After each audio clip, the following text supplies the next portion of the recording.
کم سن افراد کے لیے نظام عدل آرڈیننس 2000 یہ سال 2000 کا 22واں آرڈیننس ہے جو 1 جولائی سن 2000 کو نافذ العمل ہوا۔ اس آرڈیننس کی کل 15 دفعات ہیں۔ فوجداری مقدمے میں ملوث بچوں کے حقوق کے تحفظ کے لیے آرڈیننس، جبکہ یہ ضروری ہے فوجداری مقدمات میں ملوث بچوں کے حقوق کے تحفظ، ان کی معاشرے میں بحالی، کم سن افراد کے لیے عدالتوں کی تنظیم نو اور ان سے متعلقہ اور ان کے ضمنی معاملات کے لیے بندوبست کیا جائے،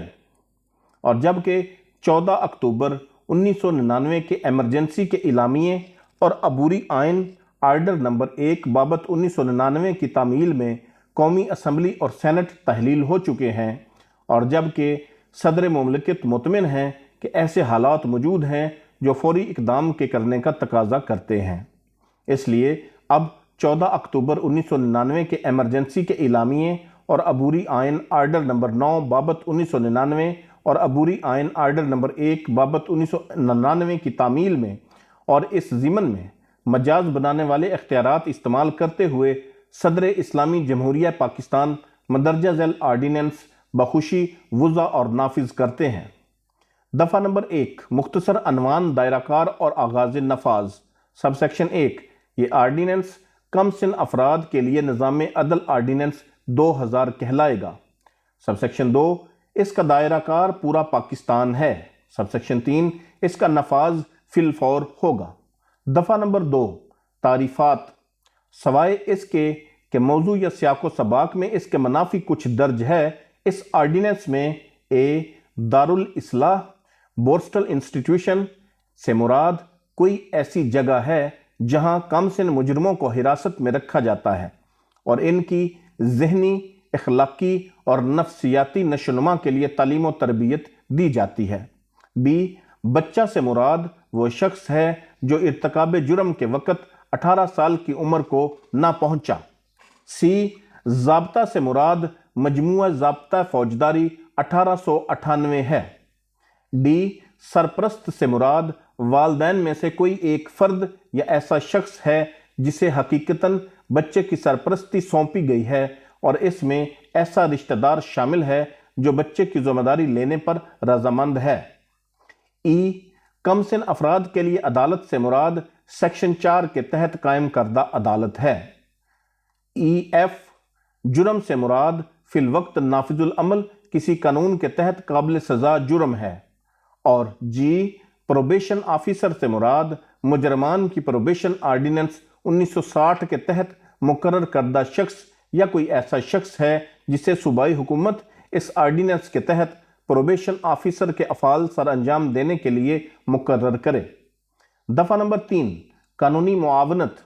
سب سیکشن 1 ارتکاب جرم کے ملزم یا جرم کے شکار ہر بچے کو ریاست کے خرچ پر قانونی معاونت حاصل کرنے کا حق حاصل ہوگا۔ سب سیکشن 2 ارتکاب جرم کے ملزم یا جرم کے شکار بچے کو ریاست کی جانب سے قانونی معاونت فراہم کرنے کے لیے مقرر کردہ وکیل کا کم سے کم 5 سال کی بار کی رکنیت کا حامل ہونا لازم ہوگا۔ دفعہ نمبر 4 کم سن افراد کے لیے عدالتیں۔ سب سیکشن 1 صوبائی حکومت لاہور ہائی کورٹ کے چیف جسٹس کی مشاورت سے اور سرکاری گزٹ میں نوٹیفیکیشن کے ذریعے اپنے دائرہ اختیار میں واقع کسی بھی مقامی علاقے کے لیے کم سن افراد کے لیے 1 یا زائد عدالتیں قائم کر سکتی ہے۔ سب سیکشن 2 ہائی کورٹ درج ذیل کو کم سن افراد کے لیے عدالت کے اختیارات سونپ سکتی ہے۔ رومن 1 سیشن کورٹ کو، یا رومن 2 جوڈیشل مجسٹریٹ درجہ اول، اور اس آرڈیننس کے مقاصد کے لیے ہائی کورٹ کے طے کردہ شرائط و ضوابط پر بار کی کم سے کم 7 سال کی رکنیت کے حامل اور پریکٹس کرنے والے وکلاء میں سے کم سن افراد کے لیے عدالتوں کے لیے مجسٹریٹ درجہ اول کے اختیارات کے حامل پریزائڈنگ آفیسر کا تقرر کر سکتی ہے۔ سب سیکشن 3 کم سن افراد کے لیے عدالت ایسے مقدمات کی سماعت کے لیے مکمل دائرہ اختیار کی حامل ہوگی جن میں ارتکاب جرم کا ملزم کوئی بچہ ہے۔ سب سیکشن 4 اس آرڈیننس کے آغاز نفاذ پر ٹرائل کورٹ کے روبرو زیر سماعت ایسے تمام مقدمات جن میں ارتکاب جرم کا ملزم کوئی بچہ ہے ذیلی سیکشن 3 کے تحت اختیار سماعت کے حامل کم سن افراد کے لیے عدالت کو منتقل ہو جائیں گے۔ سب سیکشن 5 کم سن افراد کے لیے عدالت محض اپنی ترکیب و تشکیل میں تبدیلی یا ذیلی سیکشن 4 کے تحت کسی مقدمے کی منتقلی کی بنا پر ایسے گواہ کو دوبارہ طلب کرنے یا اس کی دوبارہ سماعت کرنے کی پابند نہ ہوگی جو پہلے ہی ثبوت فراہم کر چکا ہے اور پہلے سے ریکارڈ کیے گئے ثبوت پر کارروائی کر سکتی ہے۔ سب سیکشن 6 کم سن افراد کے لیے عدالت کسی جرم کی سماعت کرنے پر 4 ماہ کے اندر مقدمے کا فیصلہ کرے گی۔ دفعہ نمبر 5 بچے اور بالغ کی مشترکہ سماعت نہ ہونا۔ سب سیکشن 1 باوجود اس کے کہ ضابطہ کی سیکشن 239 یا فی الوقت نافذ العمل کسی دیگر قانون میں کچھ بھی درج ہو، کسی بھی بچے اور بالغ پر ایک ساتھ الزام عائد نہیں کیا جائے گا یا ایک ساتھ سماعت نہیں کی جائے گی۔ سب سیکشن 2 اگر کسی بچے پر کسی ایسے جرم کے ارتکاب کا الزام لگایا جاتا ہے جس کی سماعت ضابطے کی سیکشن 239 کے تحت یا فی الوقت نافذ العمل کسی دیگر قانون کے تحت بالغ کے ساتھ کی جا سکتی ہے تو جرم کی سماعت کرنے والی عدالت کم سن افراد کے لیے عدالت کے ذریعے بچے کی علیحدہ سماعت کی ہدایت جاری کرے گی۔ دفعہ نمبر 6 کم سن افراد کے لیے عدالتوں کا ضابطہ کار۔ سب سیکشن 1 سوائے اس کے کہ اس آرڈیننس میں بصورت دیگر درج ہو، کم سن افراد کے لیے عدالت مجموعہ ضابطہ فوجداری میں دیے گئے ضابطہ کار کی پیروی کرے گی۔ سب سیکشن 2 کم سن افراد کے لیے عدالت عمومی طور پر اس دن کسی دیگر مقدمے کی سماعت نہیں کرے گی جو ملزم بچے کے مقدمے کی شہادت کے لیے مقرر کیا گیا ہے۔ سب سیکشن 3 کم سن افراد کے لیے عدالت کی جائے سماعت پر کوئی شخص موجود نہ ہوگا ما سوائے اے کم سن افراد کے لیے عدالت کے اراکین اور افسران، بی کم سن افراد کے لیے عدالت کے روبرو مقدمے کی فریقین اور ان کارروائیوں سے براہ راست جڑے دیگر اشخاص بشمول پولیس افسران، سی ایسے دیگر اشخاص جنہیں کم سن افراد کے لیے عدالت حاضر ہونے کی ہدایت جاری کرے، اور ڈی بچے کا سرپرست۔ سب سیکشن 4 اس آرڈیننس کے تحت مقدمے کی سماعت کے کسی بھی مرحلے پر کم سن افراد کے لیے عدالت اس بچے شائستگی یا اخلاقیات کے مفاد میں کسی شخص کو اتنے عرصے کے لیے مقدمے کو عدالت سے واپس لینے کی ہدایت جاری کر سکتی ہے جس کی عدالت ہدایت کرے۔ سب سیکشن 5 اگر مقدمے کی سماعت کے کسی بھی مرحلے پر کم سن افراد کے لیے عدالت مطمئن ہے کہ بچے کی حاضری سماعت کے لیے ضروری نہیں تو یہ بچے کو حاضری سے مستثنی کر سکتی ہے اور بچے کی غیر موجودگی میں سماعت جاری رکھ سکتی ہے۔ سب سیکشن 6 اگر کم سن افراد کے لیے عدالت کے سامنے لایا گیا کوئی بچہ کسی شدید جسمانی یا ذہنی بیماری کا شکار ہے اور اس کا علاج ضروری ہے تو عدالت اس بچے کو کسی ہسپتال یا طبی ادارے میں بھیجے گی جہاں بچے کا سرکاری خرچ پر علاج کیا جائے گا۔ دفعہ نمبر 7 عمر کا تعین اگر کم سن افراد کے لیے عدالت کے روبرو پیش ہونے والے کسی شخص کے اس آرڈیننس کے مقاصد کے لیے بچہ ہونے یا نہ ہونے کے بارے میں کوئی سوال پیدا ہو تو کم سن افراد کے لیے عدالت ایسی انکوائری کے بعد کوئی نتیجہ ریکارڈ کرے گی جس میں بچے کی عمر کے تعین کے لیے میڈیکل رپورٹ شامل ہوگی۔ دفعہ نمبر 8 مقدمات کی کارروائیوں کی اشاعت کی ممانعت۔ سب سیکشن 1 سوائے اس کے کہ کم سن افراد کے لیے عدالت خصوصی طور پر اجازت دے عدالتی کارروائیوں کسی بھی اخبار، میگزین یا جریدے میں ایسے انداز میں شائع نہیں کی جائے گی جس سے اس بچے کا نام، پتہ، سکول یا کوئی شناخت یا کوائف کا اظہار ہو جو بالواسطہ یا بلاواسطہ طور پر اس بچے کی شناخت کا اندازہ لگانے کا سبب بنے اور اس بچے کی تصویر بھی شائع نہیں کی جائے گی۔ دفعہ number 9 probation officer. Sub section 1 probation officer بچے کے کردار، تعلیمی، معاشرتی اور اخلاقی پس منظر کو رپورٹ تیار کرنے کے ذریعے کم سن افراد کے لیے عدالت کی معاونت کرے گا۔ سب سیکشن 2 ذیلی سیکشن 3 کے تحت پروبیشن آفیسر کی کم سن افراد کے لیے عدالت میں پیش کردہ رپورٹ کو خفیہ رکھا جائے گا۔ سب سیکشن 3 اگر کم سن افراد کے لیے عدالت مناسب سمجھے تو بچے کو یا اس کے سرپرست کو رپورٹ کے لب لباب سے آگاہ کر سکتی ہے اور ان میں سے کسی ایک کے اس کے مندرجات یا تاثرات سے اختلاف کرنے کی صورت میں کم سن افراد کے لیے عدالت اس کم سن یا سرپرست جو بھی صورت ہو کو رپورٹ میں درج معاملے سے متعلقہ ثبوت پیش کرنے کی ہدایت کر سکتی ہے۔ دفعہ نمبر 10 گرفتاری اور ضمانت۔ سب سیکشن 1، اگر ارتکاب جرم کی بنا پر کسی بچے کو گرفتار کیا گیا ہے تو اس پولیس اسٹیشن کا انچارج آفیسر جہاں کمسن کو زیر حراست رکھا گیا ہے درج ذیل کو جلد از جلد مطلع کرے گا۔ بچے کے سرپرست کو اگر اس کا پتہ چلایا جا سکے ایسی گرفتاری سے اور اس وقت، تاریخ اور کمسن افراد کے لیے عدالت کے نام سے مطلع کرے گا جس کے روبرو بچے کو پیش کیا جائے گا، اور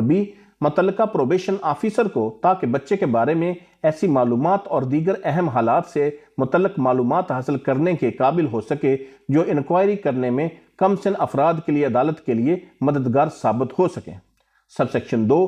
اگر کوئی ملزم بچہ کسی ناقابل ضمانت جرم میں گرفتار کیا جاتا ہے تو اسے بلا تاخیر اور ہر صورت میں ایسی گرفتاری سے 24 گھنٹے کے اندر کمسن افراد کے لیے عدالت کے روبرو پیش کیا جائے گا۔ سب سیکشن 3، ضابطے کی دفعات کو متاثر کیے بغیر اگر قابل ضمانت جرم کے ملزم بچے کو ضابطہ فوجداری کے سیکشن 496 کے تحت پہلے ہی رہا نہیں کر دیا گیا تو کمسن افراد کے لیے عدالت اسے ضامن کے ساتھ یا اس کے بغیر ضمانت پر رہا کر دے گی، سوائے اس کے کہ اسے لگے کہ اس یقین کی معقول وجوہات موجود ہیں کہ رہا کیے جانے پر بچہ کسی مجرم کی صحبت میں یا خطرے میں پڑ جائے گا۔ ایسی صورت میں اگر بچے کا والد، والدہ یا سرپرست موجود نہیں تو بچے کو پروبیشن آفیسر یا کسی موضوع شخص یا ادارے کی تحویل میں رکھا جائے گا جو بچوں کی بہبود کے امور سے وابستہ ہے، لیکن اسے کسی بھی صورت میں ایسے مقدمات میں تھانے یا جیل میں نہیں رکھا جائے گا۔ سب سیکشن 4، ذیلی سیکشن 3 کے تحت کسی بچے کی ضمانت منظور نہ ہونے کی صورت میں کمسن افراد کے لیے عدالت ایسے بچے کے سرپرست کا پتہ چلانے کی ہدایت جاری کرے گی اور سرپرست کا پتہ چل جانے کی صورت میں فوری طور پر اسے ضمانت پر رہا کر سکتی ہے۔ سب سیکشن 5، اگر کوئی 15 سال سے کم عمر بچہ کسی ایسے جرم میں گرفتار کیا گیا ہے یا حراست میں رکھا گیا ہے جس کی سزا 10 سال کی قید سے کم ہے تو اس سے قابل ضمانت جرم کے ملزم کی حیثیت سے برتاؤ کیا جائے گا۔ دفعہ نمبر سب سیکشن 6، کسی بھی 15 سال سے کم عمر بچے کو انسدادی حراست سے متعلق کسی بھی قانون یا ضابطے کے باب 8 کی دفعات کے تحت گرفتار نہیں کیا جائے گا۔ سب سیکشن 7، باوجود اس کے کہ ضابطہ فوجداری میں کچھ بھی درج ہے اور سوائے اس کے کہ کمسن افراد کے لیے عدالت کی رائے میں ملزم کی سماعت میں تاخیر ملزم یا اس کے ایما پر کام کرنے والے یا فی الوقت نافذ العمل کسی قانون کے تحت کوئی اختیار یا استحقاق استعمال کرنے والے کسی دیگر شخص کے اقدام یا غفلت کی بنا پر ہوئی ہے تو ارتکاب جرم پر زیر حراست بچے کو ضمانت پر رہا کر دیا جائے گا۔ اگر کسی ایسے جرم کا ملزم ہونے کی صورت میں جس کی سزا موت ہے 1 سال سے زائد عرصے سے مسلسل زیر حراست ہے اور اس جرم کے لیے اس کی سماعت مکمل نہیں ہوئی۔ اگر کسی ایسے جرم کا ملزم ہونے کی صورت میں جس کی سزا عمر قید ہے 6 ماہ سے زائد عرصے سے مسلسل زیر حراست ہے اور اس جرم کے لیے اس کی سماعت مکمل نہیں ہوئی، یا اگر کسی ایسے جرم کا ملزم ہونے کی صورت میں جس کی سزا موت یا عمر قید نہیں ہے 4 ماہ سے زائد عرصے سے مسلسل زیر حراست ہے اور اس جرم کے لیے اس کی سماعت مکمل نہیں ہوئی، تاہم گرفتار کیے گئے بچے کی عمر 15 سال سے زائد ہونے کی صورت میں عدالت ضمانت منظور کرنے سے انکار کر سکتی ہے اگر اس کے پاس اس یقین کی معقول وجوہات موجود ہیں کہ وہ بچہ کسی ایسے جرم میں ملوث ہے جو اس کی رائے میں ایک سنگین، نفرت انگیز، وحشیانہ، ظالمانہ یا حساس نوعیت کا ہے یا اس سے اخلاقیات عامہ کو دھچکا لگا ہے اور وہ اس سے قبل موت یا عمر قید کی سزا کے جرم میں سزا یافتہ ہے۔ دفعہ نمبر 11، پروبیشن پر رہائی، جہاں کمسن افراد کے لیے عدالت کو کسی انکوائری یا سماعت کے نتیجے میں علم ہو جائے کہ بچے نے جرم کا ارتکاب کیا ہے تو باوجود اس کے کہ فی الوقت نافذ العمل کسی بھی قانون میں اس کے برعکس کچھ درج ہے، کمسن افراد کے لیے عدالت اگر موضوع سمجھے تو اچھے طرز عمل پر مجرم بچے کو پروبیشن پر رہا کرنے اور اسے سنائی جانے والی سزائے قید کی مدت تک اس بچے کے سرپرست یا کسی موضوع شخص کی زیر نگرانی رکھے جانے کی ہدایت کر سکتی ہے جو بچے کے اچھے طرز عمل اور بہتری کے لیے ضامن کے ساتھ یا بغیر ایسے مچلقے جمع کروائے جیسا کہ عدالت تقاضا کرے۔ تاہم پروبیشن پر رہا کیے گئے بچے کو کم سن افراد کے لیے عدالت کے سامنے میعادی طور پر ان تاریخوں پر اور ان اوقات میں پیش کیا جائے گا جیسا کہ یہ ہدایت کرے۔ بی، حکم جاری کر سکتی ہے جس میں مجرم بچے کے 18 سال کی عمر کو پہنچنے یا قید کی مدت تک کے لیے جو بھی پہلے آئے کسی دارالاصلاح بورسٹل انسٹیٹیوشن میں بھجوائے جانے کی ہدایت کی گئی ہو۔ سی، قید یا پروبیشن کے عرصے میں اس صورت میں کمی کر سکتی ہے جہاں عدالت مطمئن ہو کہ مزید قید یا پروبیشن غیر ضروری ہے۔ دفعہ نمبر 12، بچے کے لیے جاری نہ کیے جانے والے احکامات باوجود اس کے کہ فی الوقت نافذ العمل کسی بھی قانون میں اس کے برعکس کچھ درج ہو، کسی بھی بچے کو اے، سزائے موت نہیں دی جائے گی یا کسی دارالاصلاح یا ایسے دیگر ادارے میں گزارے گئے وقت کے دوران مشقت کا حکم نہیں دیا جائے گا، اور بی، دوران حراست کسی بھی وقت ہتھ کڑی پہنانے کی، بیڑیاں ڈالنے کی یا کوئی جسمانی سزا نہیں دی جائے گی، تاہم بچے کی حراست سے فرار ہونے کا معقول خدشہ ہونے کی صورت میں اسے ہتھ کڑی لگائی جا سکتی ہے۔ دفعہ نمبر 13، اپیل وغیرہ۔ سب سیکشن 1، کم سنوں کے لیے عدالت سے سماعت کے نتیجے میں سزا یافتہ بچہ یا اس کی جانب سے کوئی دیگر شخص ایسے حکم کے 30 دن کے اندر ضابطے کی دفعات کے تحت اپیل دائر کر سکتا ہے۔ سب سیکشن 2، صوبائی حکومت یا کم سن افراد کے لیے عدالت کی جانب سے بری کیے جانے کے حکم سے متاثرہ کوئی شخص اس حکم کے اجرا سے 30 دن کے اندر ضابطے کے سیکشن 417 کی دفعات کے تحت اس حکم کے خلاف اپیل دائر کر سکتا ہے۔ دفعہ نمبر 14، اس آرڈیننس کا دیگر قوانین کے منافی نہ ہونا۔ اس آرڈیننس کی دفعات فی الوقت نافذ العمل کسی دیگر قانون پر اضافی ہوں گی اور اس کے منافی نہ ہوں گی۔ دفعہ نمبر 15، قواعد وضع کرنے کا اختیار۔ صوبائی حکومت سرکاری گزٹ میں نوٹیفیکیشن کے ذریعے اس آرڈیننس کے مقاصد کے حصول کے لیے قواعد وضع کر سکتی ہے۔